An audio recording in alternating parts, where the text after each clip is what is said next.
There was a lot of gratitude happening there at the end. So I want to say thank you to Mayor Nuremberg for coming up with this idea and for convening it this morning.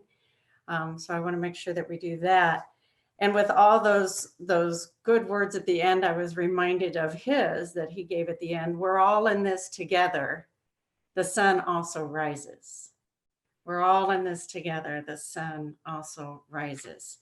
And kind of riffing on Rajam's words, there is a group in town, San Antonians, who are working on a weekly reflection time on Wednesdays.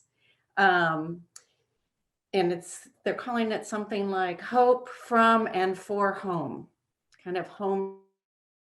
So in a minute, I'll give an email address and in fact, I'm just going to give you that email address for any kind of ongoing thoughts you have and we want to place them somewhere. But that's at info@sacred.org. We'll show it soon on the screen here. So want you to know this idea is spreading like a virus. It's viral, but let's go with those positive viruses, right? So looking at our next hour coming up from 11 to noon, we're going to be hearing from one of the historic Peace churches. That's our Mennonite church here in town. And also some conversation on equity and what this means to those who are most vulnerable in our community, most marginalized. How does this reflection and this time help to inform that as well? I want to remind everybody today that our time is being powered by and was brought together by literally volunteers, San Antonians who made today happen, but specifically the San Antonio Community Resource Directory, which you can check out at sacred, SACRD.org. It's just one letter short of sacred. It's a directory of resources of congregations, nonprofits, government, compassionate groups in our city, trying to get the resources that are so needed every day, and especially now during this pandemic. They really could use some help volunteering. You can send information and tell them you want to volunteer at home. It's at home work, info@sacred.org. And again, if you're interested in anything else that we might be talking about today and want follow up on, you can email that address as well, and we can collect that. So if you're interested in ongoing conversations like this, just email that. So kind of the disclaimer about today is that we've not done this before. So that compassionate, we all did very well when some of it was kind of blipping out during the last round. So thank you for that kind of patience. But people can come or welcome to come and go throughout this day. The meeting may fail. I mean, the Zoom may just shut down. Hasn't happened yet, but just take a deep breath when it does, because Bill at Sacred will reboot everything and then try to get back on. Later in each hour, we do turn into the chat room for any questions.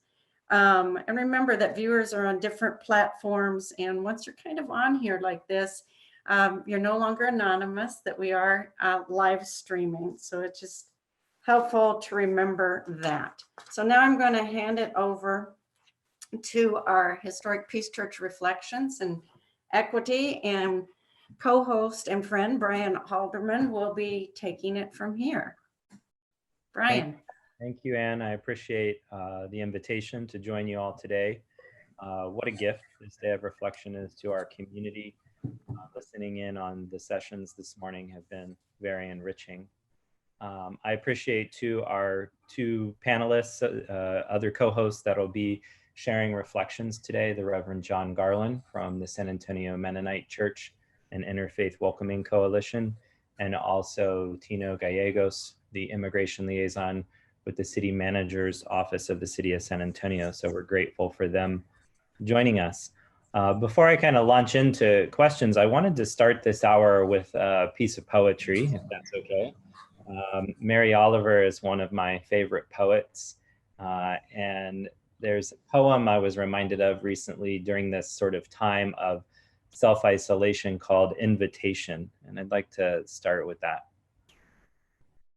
Oh, do you have time to linger for just a little while out of your busy? and very important day for the goldfinches that have gathered in a field of thistles. For a musical battle to see who can sing the highest note or the lowest, or the most expressive of mirth or the most tender. Their strong, blunt beaks drink the air as they strive melodiously, not for your sake and not for mine, and not for the sake of winning, but for sheer delight and gratitude. Believe us, they say, it is a serious thing, just to be alive on this fresh morning in the broken world, I beg of you.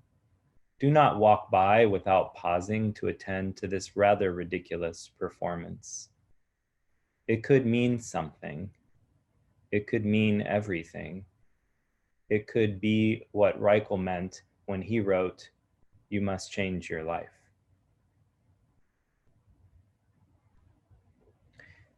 And I think this is a time of invitation for us, a time to stop and listen. Many of us are, and it was mentioned in a previous session this morning, many of us are noticing the nature that's around us as we're taking time to walk and we're breathing in the fresh air. And so I hope that this time and this hour with our guest is a time where we can pause and reflect and listen. And so without further ado, I want to turn it over to, I'll start with John, if you could maybe just introduce yourself. And as you're introducing yourself, take a moment to sort of share what a day of reflection means for you in this moment. Yeah, thanks so much. It's been a real honor to be invited to come and be with you, Anne and Brian and Tino. And I, of course, love Mary Oliver. And thank you so much for opening with her. She's a good friend of ours. We have all of her books, so we like to turn to her at times like this. And I'm the pastor of the San Antonio Mennonite Church here downtown, and also on the board of the Interfaith Welcome Coalition. So looking at this from two different perspectives. One is sort of the pastoral perspective, and then the other is response to the larger community needs sort of beyond our church. We've done a lot of work in our church with hospitality of the most vulnerable, those passing through our city seeking asylum. And in fact, I just got back from visiting a family of asylum seekers who are in an extremely precarious situation because of their predisposure to vulnerability, but also now to violence and rent that is due, and all these other things that happen at the beginning of each month.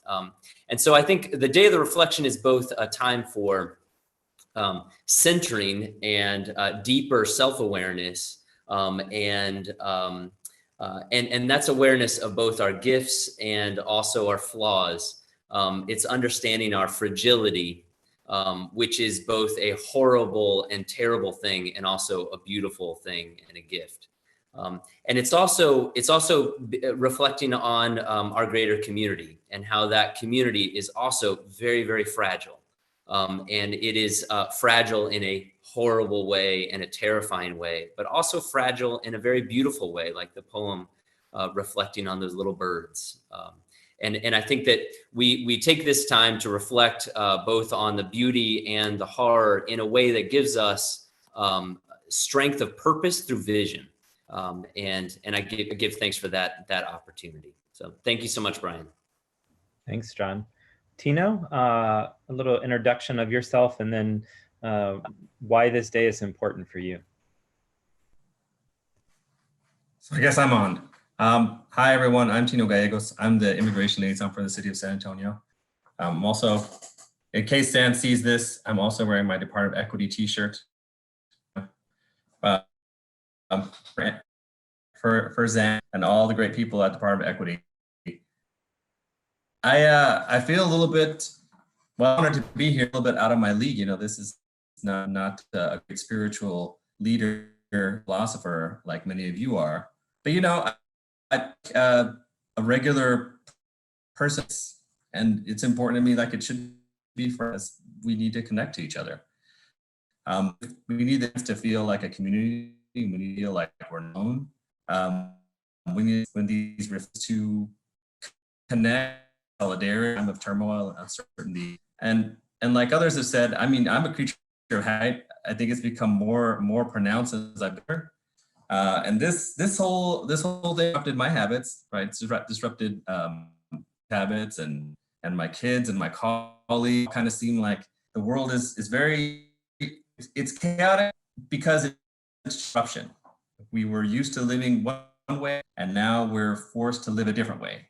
And so sort of just feel out of our element, right? So it's a time to take this moment to say, okay, what are we living? How can we adjust to this world? What comes next, right? I think there's a lot of fear out there. But when we have a chance to talk to one another and share how we feel about it, I mean, I've felt anxious, nervous, and again, a little bit sports, and see other people, same thing. I mean, it really is comforting. So I'm grateful for that. As far as my family and the people that I work with and my colleagues and serve, I mean, there is a tremendous deal of the same kind of feeling of uncertainty and turmoil, and a lot of concern for ourselves and our family, right? And maybe that seems to take, for some people, the front seat. But we can't forget that we're all in this together, like so many people have mentioned, that we are the social creatures and that we really do depend on one another. And so, I mean, in the face of all of this more, I guess it would be a little bit more self-serving kind of way of thinking and hoarding and hunkering down. We have to remember that everybody in this is facing the same difficulties, some more than others. And that if we can't protect the most vulnerable, then we're really doing ourselves in the long run, well, in the short run and the long run, a great disservice. I mean, if we're not taking care of our entire community, what does it even mean to be a community? Thank you, Tino. Kind of following up on, oh, go ahead, Ann. I was just thinking, Tino, when you were describing the shift that we're living in, from how we were doing things and now we're doing them however we're doing them. Yeah, right? just doing them. Right. But when you were describing that, it was just so clear to me what you were describing was the experience of anyone who's migrating. That's right. That's right. I mean, you were describing that, and I was thinking, and so what can we learn? So I don't want to totally take this a different way, but to keep it kind of pinned there, what can we, that seems to me then those who've been doing the migration already through, what can we learn from them as the teachers of what does it mean to shift into another whole way of being? So I'll talk. I want to talk about that just really quick, and I'm going to give it to John because I know John has a ton to say about this, because I know John learns a lot from the people that he serves and that are his guests. And I think that's one of the interesting things about the work that I've done with the city. I mean, I started out in this not knowing a whole lot about it, and start to connect to other people working in this same kind of field throughout the country. It's a very, very specialized thing, talking about immigrant integration, right? And one of the things that people talk about immigrant integration is that it's not a one-way street. It's not what immigrants learn from Americans, like we have all the answers, right? We can learn a lot from our immigrant and refugee neighbors who may have lived through some really difficult and hard, traumatic things, but have persevered, and they've shown a lot of resilience, and they've come up with solutions to prevent those things from happening in the future. They know about displacement from war and violence. They know about displacement from natural disasters or plagues or climate change. And they have a lot to tell us about that and say, we need to come up with some solutions for these things. And this is a good opportunity to ask them, right? To get their feedback and get their input on how we as a country can move forward and how we can address these things that maybe we haven't seen yet because our fragility hasn't been exposed. So I'm going to go ahead and let John, because I know John got a lot to say about this. Yeah, I would say it's a great question, and our church has been revolutionized, I think, by the practice of hospitality of trauma survivors, and not just the asylum seekers coming from Central America, but also hosting the Peace Initiative here in our building, which is bringing in survivors of domestic violence every day of the week. And it has been over these last 5 years, certainly has been very, very instructional. I think for our own faith to sort of take our center of faith outside of just the American privilege context and into this context of trauma surviving. And I very much believe as a pastor that Christianity is not a religion at all. Christianity is a trauma healing movement. That it was birthed, our faith was birthed in a time of extreme trauma. And the ancient Christian church was what communities isolated and surviving trauma and also healing trauma. And that's not just the human trauma, but also the spiritual trauma.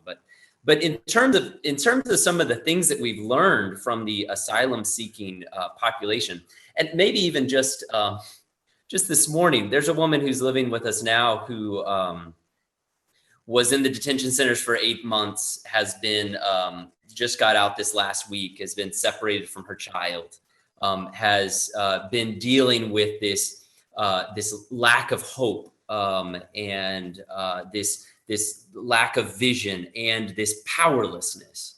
I have no idea what's going to happen. I am separated from my family and I don't have power over my next steps, which a lot of us now in this particular situation can identify with one of those three things.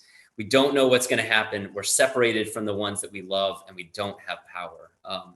And coming out of the detention center and waiting for this separation. And now, of course, it's going to take so much longer, the paperwork, because no one's in their offices. But what she does very, very almost like a discipline is she connects with people using WhatsApp.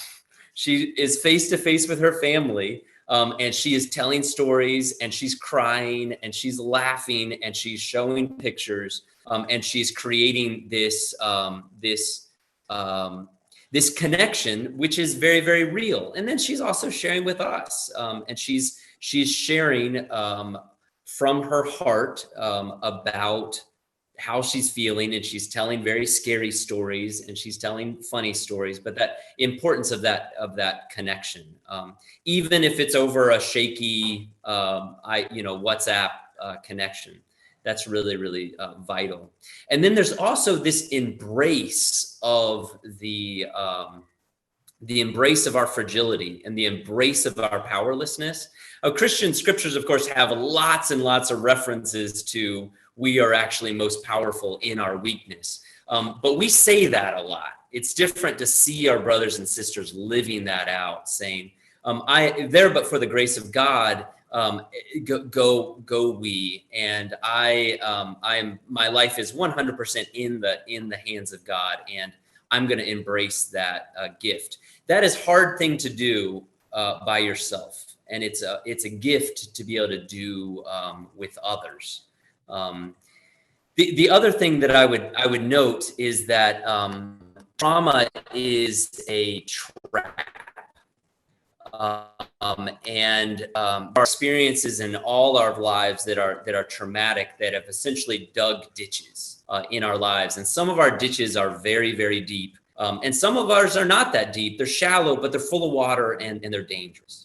And there are triggers. There are these experiences where there are bands that are wrapped around our wrists and our ankles, these emotional and spiritual bands. And we're going about our lives normally, and a trigger, like a sense of powerlessness, or I'm losing my job, or I don't know what's going to happen this next week, we're going to snap us back into that trauma trap. And all of a sudden, we are that powerless little child who's being abused, or we are that powerless woman who is unloved, or we are that powerless man who has been attacked. And all of a sudden, all of our trauma, that trap is kind of wrapped around us.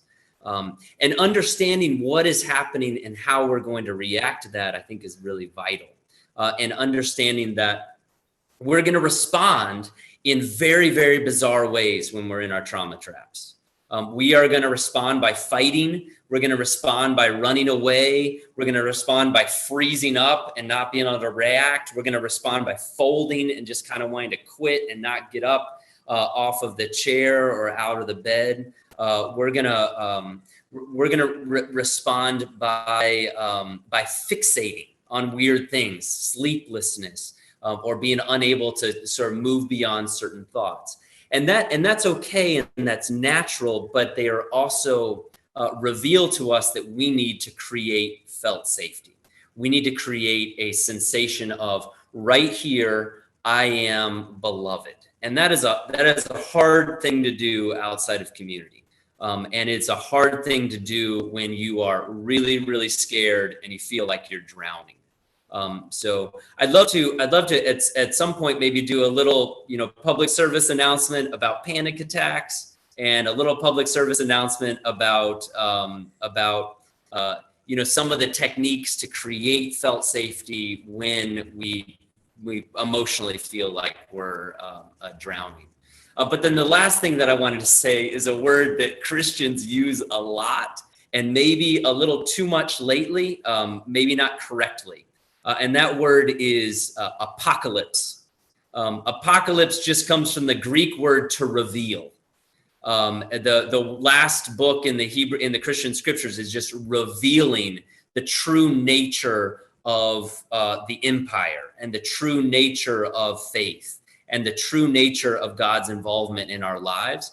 And you could talk about this time as a revealing time. This is a time when disparity is revealed more clearly, when our most important relationships are revealed more clearly, when our addictions are revealed very, very clearly, where the value and the need of our neighbors and our neighborhoods are being revealed very clearly, when our need for prayer and deeper faith walk and journey and pilgrimage is also revealed very clearly. And I think most clearly, our fragility, the fragility of our own hearts, the fragility of our own lives, the fragility of our economies, the fragility of our families is also revealed. And so walking into that also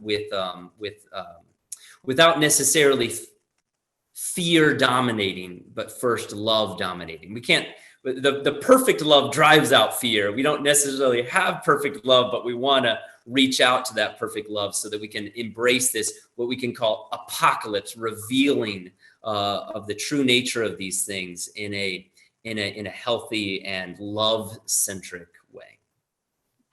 Thank you, John, so much. Very rich I thought. wanted to riff off what John's saying because I like what he's talking about. Here's a couple of things that just brought up in my mind. Number one, one of the questions that was posed to us before we were asked to prepare for this, will we make it through this moment, right? And I mean, a lot of other people have stated, this is not the something unprecedented for humans to have experienced. I mean, there's been many plagues throughout history. There's been terrible things that have happened. John's mentioned the people that he works with that have gone through horrible things and they've been able to make it through. Human beings are great survivors, right? We can survive. We're persistent and resilient and we're inventive, sometimes devious, but we are able to find a way to make it through. The whole thing, I mean, I think it's one of the things that John mentioned is you sometimes have to remind people, you did survive these horrible things. You're here today, you're standing. Many other people didn't, but you did. So it's important to remember that. But I don't think I'm as much concerned for our individual survival as a species as I am for what other people have mentioned, our survival as a community. Because in these times of fear, humans can go one of two ways to cope with the stress and anxiety. They can, I don't know if it's one of two ways, but one of the two more common ways is you can either reach out and seek help and form solidarity and bonds and move forward as a community, or you can kind of retreat, build walls and hoard and blame other people. I mean, that's one of the things we're seeing now in our immigrant community here is we have our Asian immigrants and people from the Asian community who are being blamed for this crisis as if they had something to do with it, right? I mean, that's one of the symptoms of that kind of reaction where you say, well, we're going to blame someone else for this problem. We're going to point fingers, we're going to retreat behind our walls, and we're going to hunker down. And I don't know if that's the best way to come to a solution here. And one of the things I think that's important as an opportunity for us coming out of this this moment is we have an opportunity, now that things have been shaken up, to craft a life that we want to see, craft the world we want to see. There's a world out there that we think we want to implement. And it's kind of been very static. We feel like there's not been a lot of movement, right? Politically or in society, it's been very stagnant. I heard a podcast, I don't know, it was yesterday, the day before, someone saying that there were two great moments of political change in US history. One was the 1850s and 60s, which happened around the Civil War, which was a time of a terrible national tragedy. Many hundreds of thousands of people died, and the country was at war with itself. And the second was the 1930s, was in response to the Great Depression, another time when many people were hurting, and there was hunger, and there was unemployment, and there was a sense of disorientation, right, with people's lives. So in these kinds of moments where you have the status quo shaken up so much, we have these opportunities to make change, and that change, I don't want to say is positive, and we have to be very change that we want, right? We can't that love will win out. I mean, it's this in other parts of the world, here in the United States, in response to these kinds of traumatic things have gone very badly for some. They are blamed for it, and they are the society decides to move. When coming out of this, we should really advocate for a different world, because we know it's possible. In this moment, we've seen people who say that they don't like big government, they rush to the big government solutions. We have people who said, they don't really like local government solutions, or all of a sudden all government and faith-based partnerships to bring assistance to community need. So, I mean, we have a moment where their set-in beliefs have been kind of shaken up by this, and so we have a chance to make something new out of it. Thank you all. I wanted to kind of jump in and add this to the conversation, given both of your experience in working with the immigrant and asylum-seeking communities. I've been thinking a lot, and I'm sure many on the call have been thinking a lot about the freedom of mobility and the privilege that is to be able to freely move about. And then also in relationship to that, what it feels like to have the security and safety of a home, and of some place that you identify as home.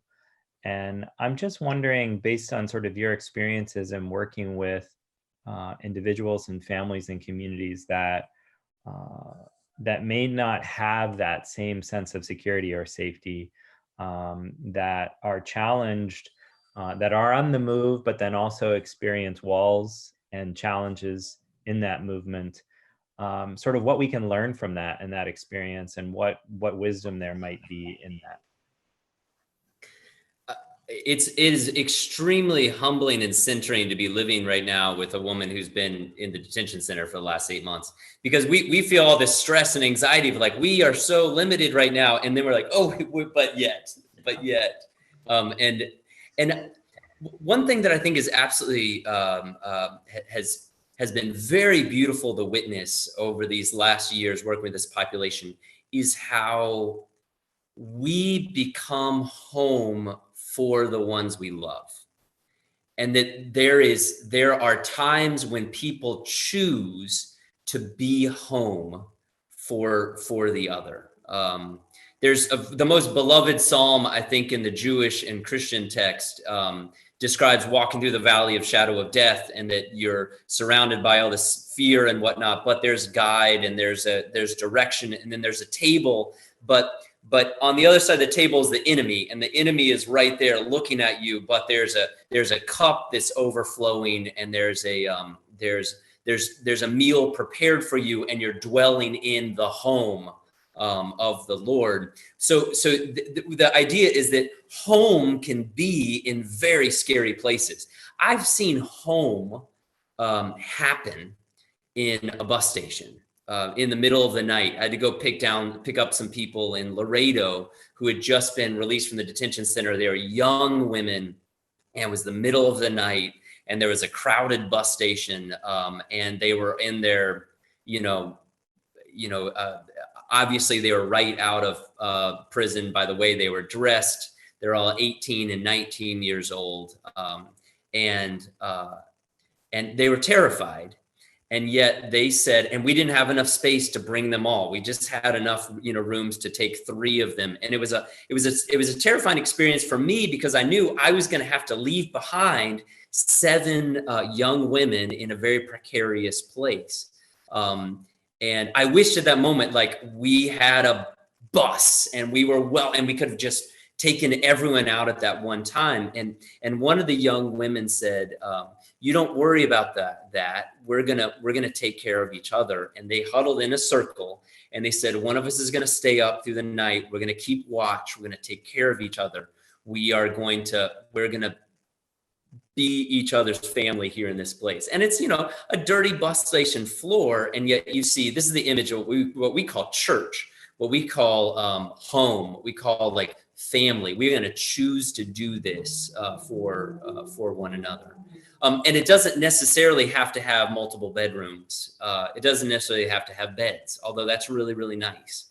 But I think then we are then called by that community, which I call the pilgrim church. They're much closer to descriptions of church that we find in Christian scriptures. With the pilgrim church is now calling us to say, let's be home for one another through our love. Let's be home for one another through our witness. And our witness, by mean that is saying, you are beloved, we say to one another. You are beloved by me, you are beloved by God. And in that, there's unassailable safety in that promise. And I think that very much is the call to us now. And when we're in our better places, in our better times, that's what we're doing for our loved ones, for our neighbors, and certainly for our children who have a zillion questions. Yeah, I was, the issue of freedom of movement is really, really interesting in this moment, because inside our country, we're asked not to move around, right? And I think people really, really resent that. I've had these other conversations, with friends of mine that I've known for 20 years and across different ideologies, and one of them was he was really just indignant about the fact that a police officer could stop someone on their way to work, right, and ask them, where are you going? Why are you violating this order to stay home? And I was, sort of tongue in cheek, poking at him. I was like, well, where were you when, we're asking for the same kind of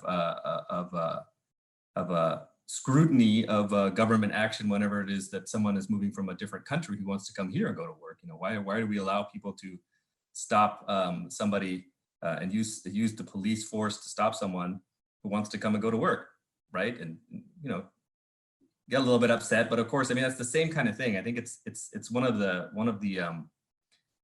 parts of sympathy and empathy, the way I learned it, whatever, and it's putting yourself in someone else's shoes, right? I don't think we can truly understand what that's like. And again, when we're in this situation where our freedom to move is limited, we're in this situation where people are scared to leave their houses. Now maybe we can understand a little bit more about what it feels like to be undocumented in the United States. And so I think it's just one of those things where you really wish you didn't have to come to something like this, but it is something that's eye-opening, I think, for most of us who we're very complacent and comfortable in our lives, and now we're forced to live a different experience. Tino, I wanted to jump in. You had been mentioning a couple of times, you mentioned the importance of resiliency in this moment. And I'd love to hear a little bit more of your reflections on that in terms of, uh, one, the wisdom you've learned in the work that you do around resiliency and why it's so important for us right now. And John, feel free to jump in on that as well. Yeah, sorry, I was on mute. Resiliency is it's very important because I think on a community level, we have to be able to weather the storms and all of the different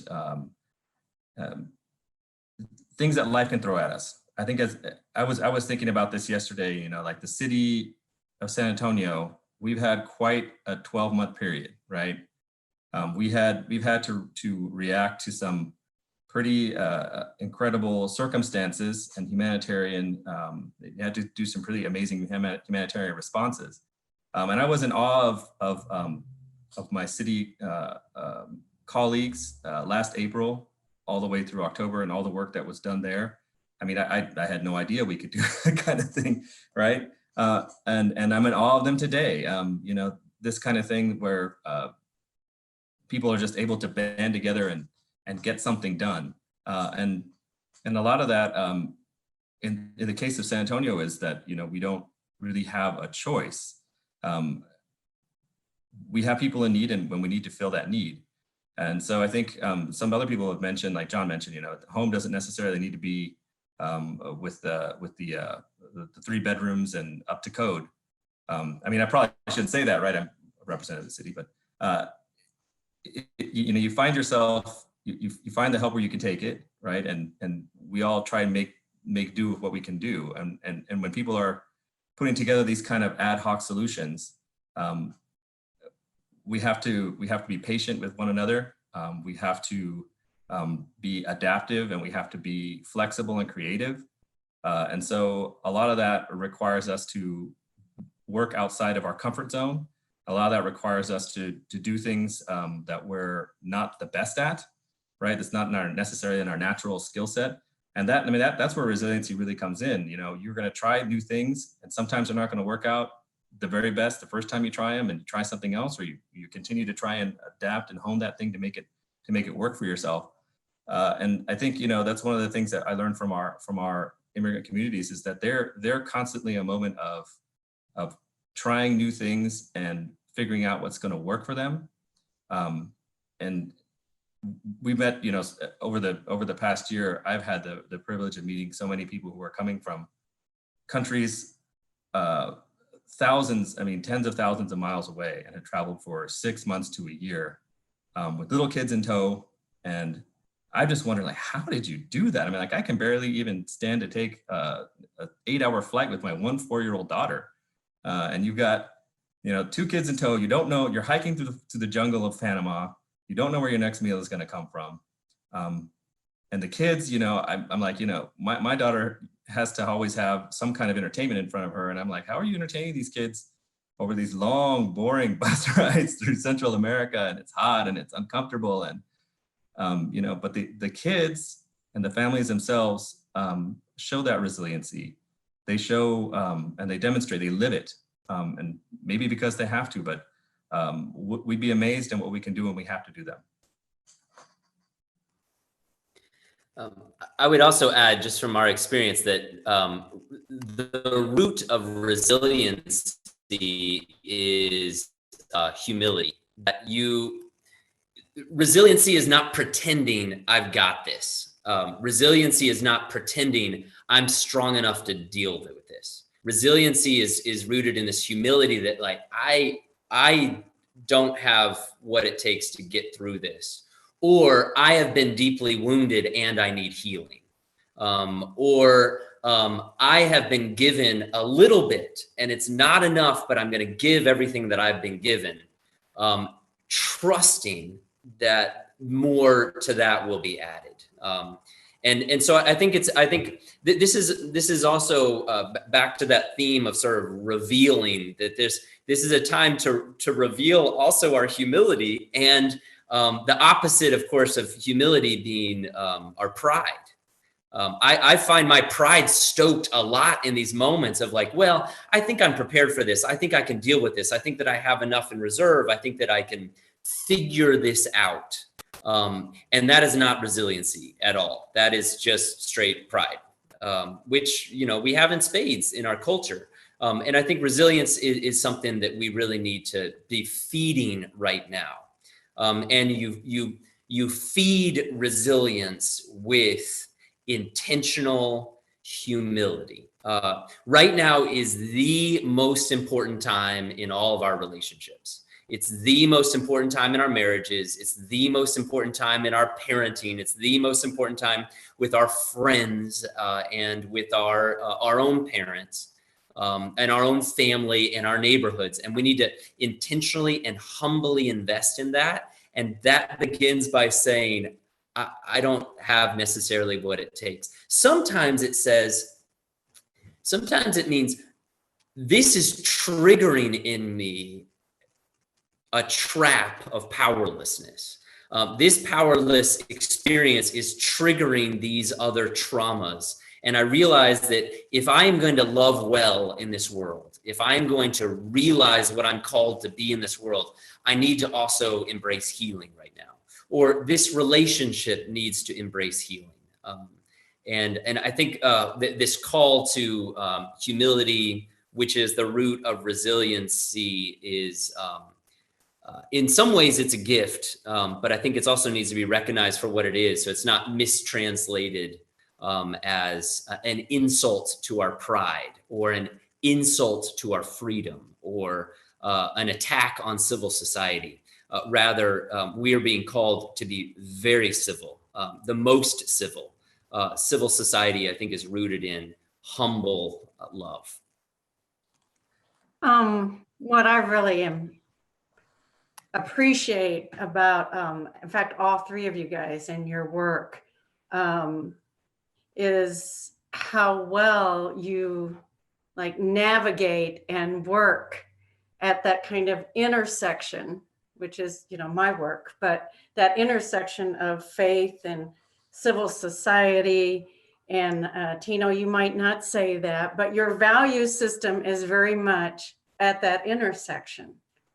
And how we navigate that in a dominant culture, that separation of church and state. How do we move these values, at that intersection and apply it? So I want to move to another intersection because when we talk about equity, and I know most of the conversation this morning was around more about migrants and the migratory process and asylum seekers, but there are also other vulnerable and marginalized. Can we say something more about those same things that we've spoken and how it relates to a broader group of people? Yeah, can I want to start, and I'm going to be quick, just because I know that you all have so many great things to say. So what I wanted to say about this, and this is something that I've thought about for a long time, and in these moments of reflection, you're always grateful to get the chance to slow down and not have to think about the day-to-day hectic struggle, but also these deeper things. And a lot of other people have said it in this.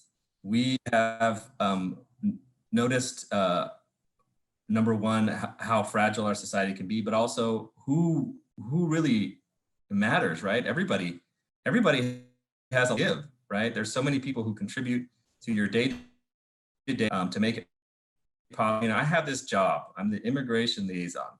My wife is an immigration lawyer. We don't grow our own food. We didn't build our house. Teach teachers of our child on a day-to-day basis, and now I'm like, this is hard. I didn't sewer line. I didn't build the road. I didn't put in the gas line. I didn't ship market. Didn't transport it anywhere.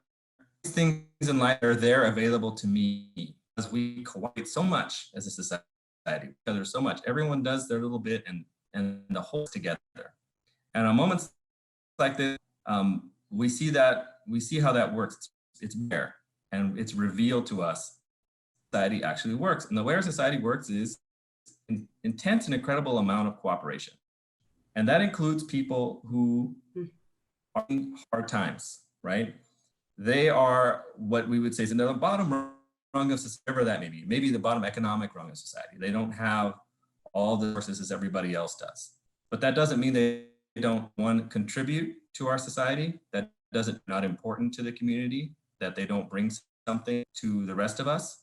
And that means that as a result, we should value them, and we should have concerns, and we should find a way to uplift them if they're in difficulty, right? And again, we're in this moment of revelation. We saw this is how our society works, because now we're dependent on the people that work in the grocery store that sell our food, the people that grow the food, the people that move it around, the people that are workers, and the nurses aides, and the home healthcare providers, and the teacher assistants, all these people who do all these wonderful things on basis that we sometimes just completely forget about and take for granted. Needs, right? How can we make that they're having a fair shake society? And so at this moment where we have the revelation, the next step logically should be, when we think about it after this is over, or even as we're moving through it, right? How we move together and a more equitable society where everybody's contributions are truly valued. John, what do you think? We've also opened up the chat room in case others want to say something or ask questions. John? I would say one thing that happens when we trap people in their homes is and prevent kids from going to school and prevent friends from seeing friends. What we're doing is we're cutting off with the front lines of abuse, of responding to abuse. I would say that our school system is generally the front lines of response to child abuse. We have a whole bunch of adults who are mandatory reporters that now children are not seeing on a daily basis. We have the most vulnerable who are now trapped at home, perhaps with a domestic abuser who now is out of work and experiencing all this stress, and rent is due 2 days from now. And I think that it is now behooves us as a community to be very, very intentional about reaching out to those people, and in my theology, that God puts on our heart, those people who are now extra vulnerable to violence and abuse. And remember that our city still has in place all of the resources available to victims of domestic abuse. That you can still call the same number. The shelters are still operating, and we need to make sure that there are avenues where there's a phone call that says both, how are you doing, and even though you're separated, I'm here to help. I got that call this morning from a family that was calling in. They needed help for their neighbor. They saw a really desperate and bad situation, and we were able to do a transport of a mother and children out of a very violent and desperate situation to a place of safety where she can make some good and healthy decisions. And that's a gift. That's a gift that a neighbor gave to her community and to her neighbor and to those children as well, knowing that we have vulnerable populations and we've removed from them sort of the front lines of protection, which is the teachers, the social workers in the school, and a lot of other mandatory reporters. As a pastor, I'm a mandatory reporter of abuse. And so we need to sort of intentionally look past the veil through our various mechanisms of staying connected. So that's the one thing that I wanted to add to that. Yeah. Brian, I want to know if you want to add to that conversation, because I do know your background and you have thoughts here too. I want to hear that. Yeah, I was just thinking about how many of those populations that are vulnerable in our community and face a variety of disparities during normal times are even challenged even more during this time. I think these disparities are elevated, and maybe the good that comes out of this is people are paying more attention to some of these disparities. I think about the homeless population, for example, and the challenge that is facing our community and those organizations that are serving the homeless. I think about the LGBTQ community and the many health disparities they face and are continuing to face in this situation. I was noticing a few of my friends among the LGBT community were frustrated when the call went out for the blood donations. We have this shortage of blood. The blood bank is asking folks to make donations, but the vast majority of the LGBT community is shut out of that because of regulations that are placed on the blood supply. I think of folks in the HIV community that are at higher levels of risk during this period of time. So I think there's a number of communities out there that have faced these disparities and challenges and walls during normal times, and now it's just even, exacerbated even further.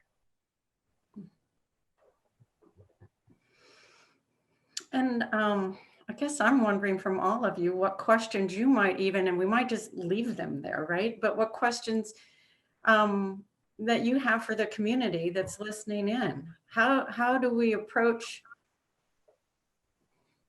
Yeah, do you have questions for the rest of us that we should be reflecting on when it comes to equity and where we're moving? I do. Go ahead, Tino. I would ask everyone to make a list of the people that they in their lives who are the most vulnerable, the people that they can reach out to in a safe way, who are most vulnerable. And then 2, reach out to people who they know who experience panic attacks or irregular anxiety. It is very, very common. Anxiety disorders are extremely common, and more common, I think, in the female population maybe than in the male, but very, very common in both. And I think it's 1, read up on panic attacks. Read up on their important things that you need to do for panic attacks and things you need to not do for panic attacks. Mainly with panic attacks, you just need to say, I'm here to help, and do breathing exercises. And there's a number of things, there's a list of things that you need to not do during panic attacks, not say, not ask, those sorts of things. And I think that that's important, to reach out to those people who are most vulnerable, both economically and in terms of violent situations, but also most vulnerable in terms of anxiety and depression, and be very intentionally a safe and prepared and confident friend who will have a very, very clear message, which is 1, I love you. 2, I'm here for you.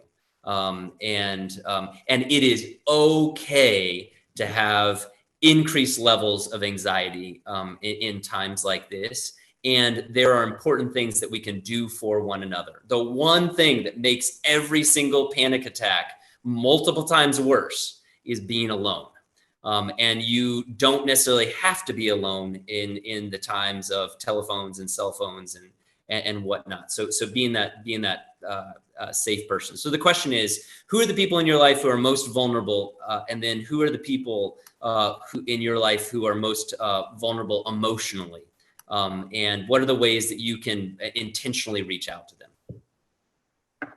I want to just echo John's call too, to pay attention to your mental health during this period of time. I would be remiss to not shout out to my fellow social workers and mental health professionals that are working very hard to be supportive to folks and to learn how to do telehealth and navigate the challenges there. But I have been seeing amazing things being posted on social media and my various networks with fellow social workers about how people are quickly coming up to speed with telehealth to support others. But I guess my question I'd like to leave with you, I've been reading, I use the Parker Palmer book, Healing the Heart of Democracy with my students at St. Mary's. I also teach there as an adjunct. And he proposes 5 habits of the heart for our democracy. One of which is to think about cultivating the ability to hold tension in life-giving ways. And we are in a really tense time, in a challenging time with our country, with our nation, and our personal relationships, as we've highlighted.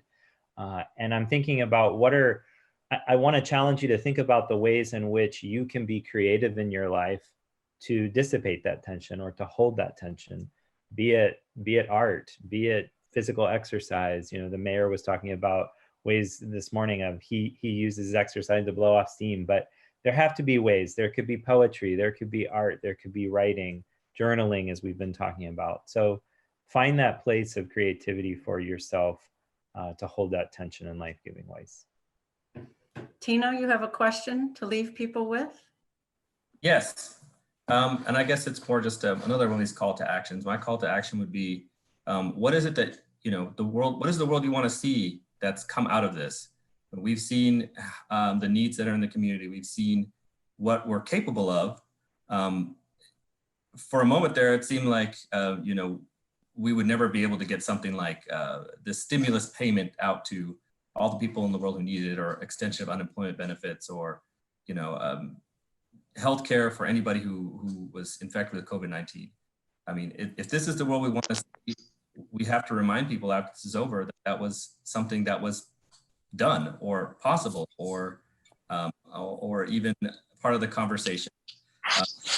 Let's think about the world that we want, and let's not be afraid to ask for it. So that's the thing to reflect on, I guess, during the time you have at home.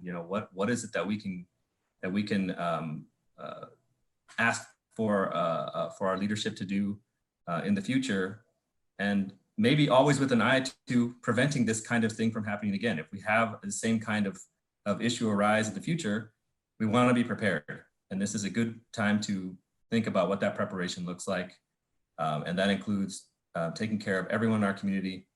And I certainly hope we do that. Thank you so much for inviting me, and this has been really wonderful. Thanks, John. It's always good to see you, and great to meet you, Brian. Yeah.